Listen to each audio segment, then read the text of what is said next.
यदि किसी काम की शुरुआत की जाए तो उसका अंत भी निश्चित होता है। इसी कड़ी में राहुल सांकृत्यायन जी की पुस्तक वोल्गा से गंगा तक का आज ये अंतिम एपिसोड है।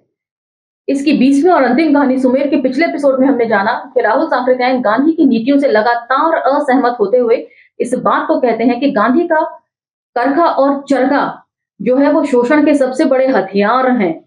इसी के जरिए गांधी जो है वो आम जनता का न केवल शोषण कर रहे हैं बल्कि उसे मूर्ख भी बना रहे हैं, और ऐसा वे जानबूझकर कर रहे हैं क्योंकि ऐसा करने से गांधी के पूंजीपति दोस्तों को फायदा पहुंचता है और वे प्रॉस्पेरस होते हैं और गांधी के आश्रमों के लिए दिल खोल कर चंदा देते हैं। वैसे यही सारी बातें आज भी हो रही हैं। आप अडानी अंबानी के लिए भी सेम यही सारी बातें कह सकते हैं।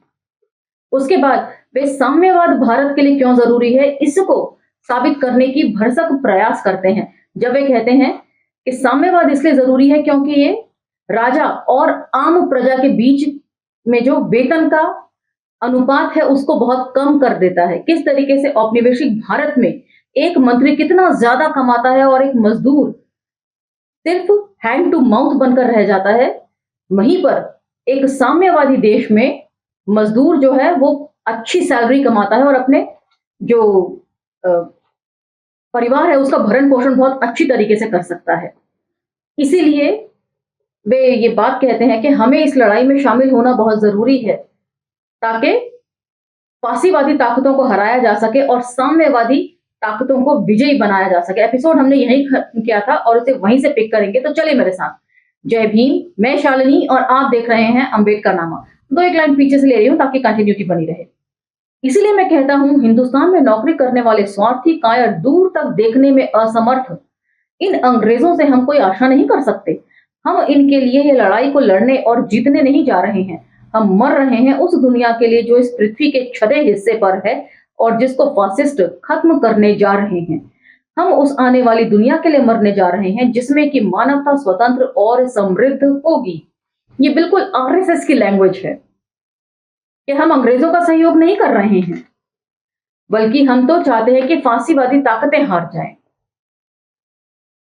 आरएसएस ने भी अपने जो स्वयं सेवक हैं उन लोगों का आह्वान किया था कि जाओ और जाकर भर्ती हो जाओ फौज में, जिससे लड़ने के तौर तरीके सीख सको। देश जब आजाद होगा तो उस समय ये सारी चीजें जो है ना लोगों को कंट्रोल करने के काम आएंगी। और ये सारी बातें हमने शमसुल इस्लाम जी की पुस्तक में पढ़ी थी। आगे सुनिए। समद अब तक चुप था, अब उसने भी कुछ पूछने की इच्छा से कहा, साथी सुमेर, तुमने कितनी ही बातों से मैं सहमत हूं और कितनी ही बातों से असहमत, किंतु हमारी राय की मैं इतनी इज्जत करता हूं ये तुमसे छिपा नहीं है। मैं भी समझता हूं इस संसार व्यापी संघर्ष में हम तटस्थ नहीं रह सकते, लेकिन दोस्त, जब चुनाव आदि तय होकर तुम भर्ती हो गए तब तुमने हमें खबर दी, कुछ पहले तो बतलाना चाहिए। पहले बतलाता और चुनाव में छट जाता तो ये मतलब एक इल्जाम है। एक चमार लड़का जो है वो सवर्ण दोस्त को ये सारी बातें नहीं शेयर कर सकता क्योंकि उसे डर है कि वो अपना रंग दिखाएगा।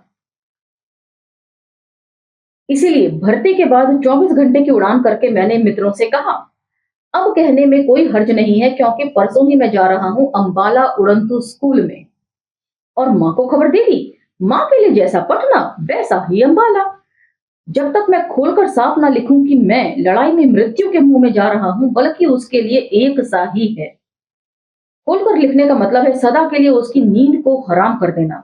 मैंने निश्चय किया है कि जब तक जीवित रहूंगा पत्र लिखता रहूंगा, उसी से उसको संतोष रहेगा। मुझे तुम्हारे साहस का बार बार ख्याल आता है। मानव होने की कीमत को हमें हर वक्त चुकाने के लिए तैयार रहना चाहिए, समझ। और फिर आदर्शवादी मानव होने पर तो हमारी जिम्मेदारियां और बढ़ जाती हैं। तो तुम्हारा विश्वास है ये लड़ाई जबरदस्त उथल पुथल लाएगी। पिछली लड़ाई में भी कुछ कम नहीं किया।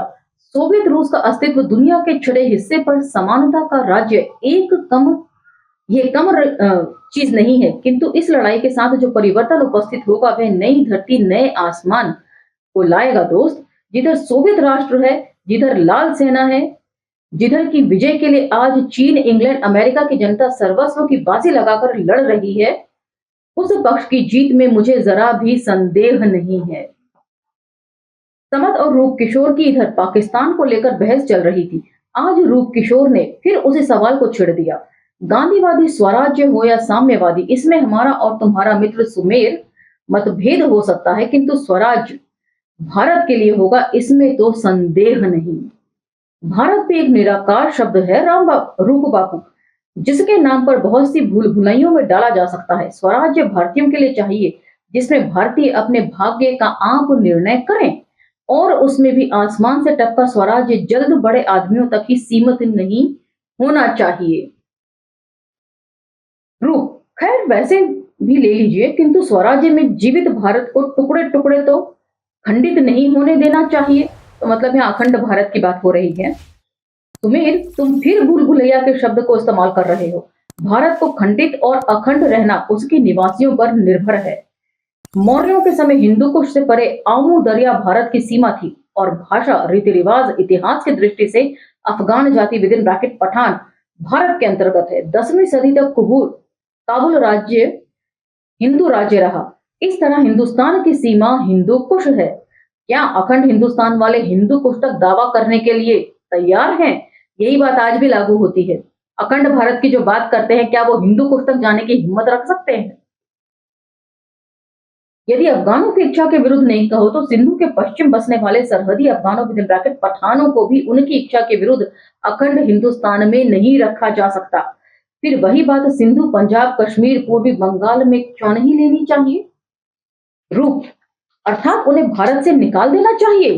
सुमेर, हाँ, यदि वे इसी पर तुले हुए हैं। हम जनता की लड़ाई लड़ रहे हैं, जिसका अर्थ है किसी देश की जनता को उसकी इच्छा के विरुद्ध राजनीतिक परतंत्रता में नहीं रखा जा सकता।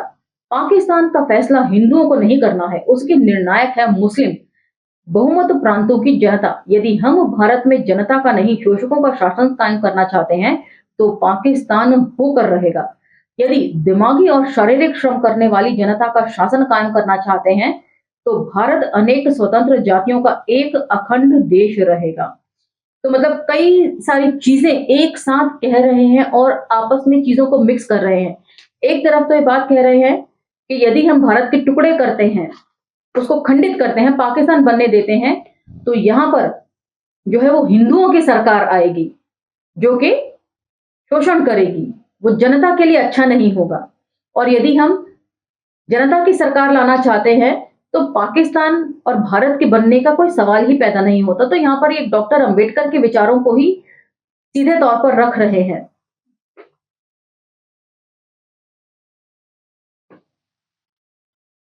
एक जाति, एक जातीयता के लिए एक भाषा, एक खान पान, एक शादी ब्याह संबंध की जरूरत है, जो साम्यवाद ही करा सकता है।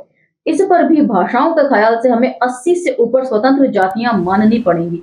तो वैसे ये सारी भाषा जो है ना, वो आरएसएस की है। एक राष्ट्र, एक जाति, एक भाषा, जैसा कि 2019 के बाद कहना शुरू किया था, one election, one nation, one language. ये सारी बातें जो है ना, ये संघ की थी। इन्हें ना अंबेडकर पसंद है, इन्हें ना गांधी पसंद है। तो फिर बची कौन सी विचारधारा? एक बार फिर कहूंगी, सोचकर बताइए। 80 से ज्यादा, तुमने तो पाकिस्तान को भी मात कर दिया। भाषाओं को मैंने नहीं बनाया, जनता के राज्य में उसकी मातृभाषा को ही शिक्षा का माध्यम बनना होगा। और मातृभाषा वही है जिसके व्याकरण में बच्चा भी कभी गलती नहीं करता। तो मतलब एक भाषा बनाने की बात कर रहे हैं, इसका मतलब ये हिंदू भाषा को तवज्जो दे रहे हैं। हिंदी, हिंदू, हिंदुस्तान, ऐसे है क्रोनोलॉजी। सोवियत संघ 70 जातियों का एक बहुजातिक राष्ट्र है। उससे दूनी जनसंख्या वाला भारत यदि 80 जातियों का बहुजातिक राष्ट्र है, तो आश्चर्य की क्या जरूरत? तो तुम पाकिस्तान के पक्ष में हो, जब तक मुस्लिम जनता का उसके लिए आग्रह है। आज हर विचार के मुस्लिम नेता एक मत है कि पाकिस्तान की मांग को मांग लेना चाहिए, और मैं समझता हूं गैर मुसलमानों को इस न्याय की मांग को ठुकराने का कोई हक नहीं। जिस मुसलमान बहुमत प्रांत की बहुसंख्यक जनता भारतीय संघ से अलग जाना चाहती है, उसे अधिकार होना चाहिए। तीसरा व अंतिम दृश्य, नीचे काला समुद्र है, जिसके शांत जल पर कहीं जीवन का चिन्ह नहीं मालूम होता, और सामने दूर सफेद बादलों का एक विशाल क्षेत्र। वहां आसमान में अपनी गति के जानने का कोई साधन नहीं, सिवाय गति मापक यंत्र के, जो कि सुमेर के आगे लगा हुआ है। मतलब प्लेन्स, एरोप्लेन्स। 300 मील प्रति घंटे की चाल से बने यान का उड़ना। सुमेर का ख्याल एक बार उस युग में चला गया जबकि मनुष्य पत्थर के अनगढ़ हथियारों को ही अपना सबसे बड़ा आविष्कार, सबसे बड़ी शक्ति समझता था। किंतु उसी वक्त उसका ख्याल मानवता के शत्रुओं फासिस्टों की ओर गया, जो कि मनुष्य के दिमाग की इस अद्भुत देन को मानवता के पैरों में गुलामी की बेड़ियां डालने में लगा रहे हैं।